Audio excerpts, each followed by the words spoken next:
Patrick Sinsing. Le projet Mahama Beach sera réexaminé le 15 décembre.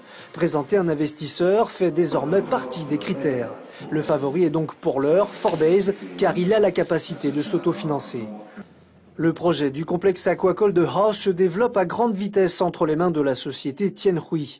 Le gouvernement estime la pose de la première pierre pour février. Le groupe Hainan est le plus ambitieux. Il souhaite la construction d'un centre hôtelier face au golfe d'Atimaono, ainsi que le rachat des 14 hectares du club Med de Moréa.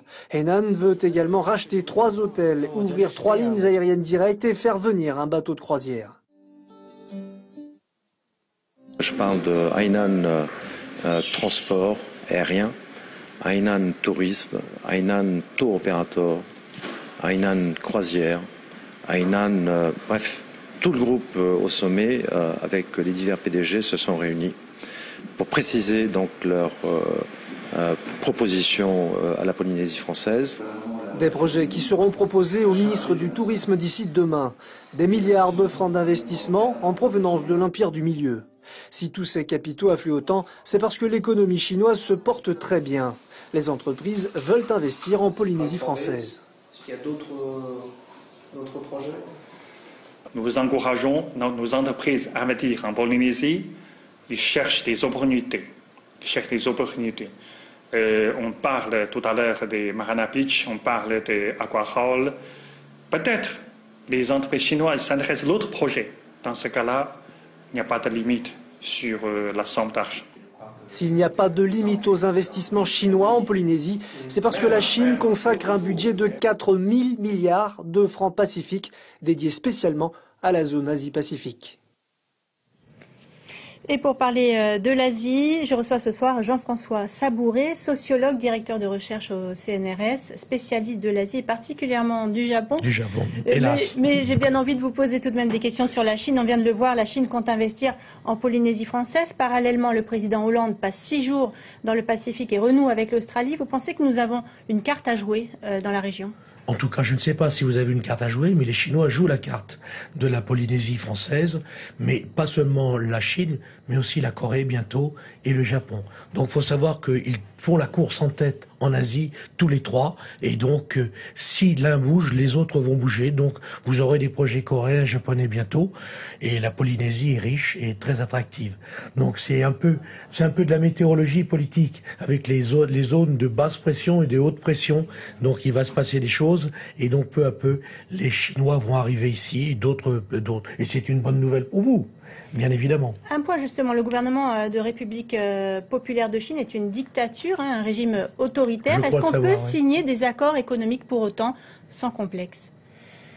L'histoire le dira, c'est-à-dire dans les années à venir, si toutefois ils font venir plusieurs centaines de milliers de touristes chaque année, quelle est la contrepartie? Donc la Polynésie intéresse énormément la Chine, le Japon et la Corée, en échange de quoi? Bien évidemment, tout cela n'est pas tout à fait gratuit, si j'ose dire. Donc c'est très intéressant, mais la Polynésie est riche, il y a des terres rares.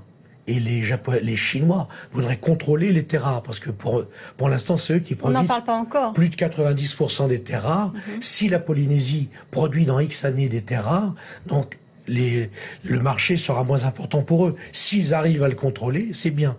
Il y a des ressources halieutiques énormes. Il y a le tourisme, mais il y a plein d'autres choses.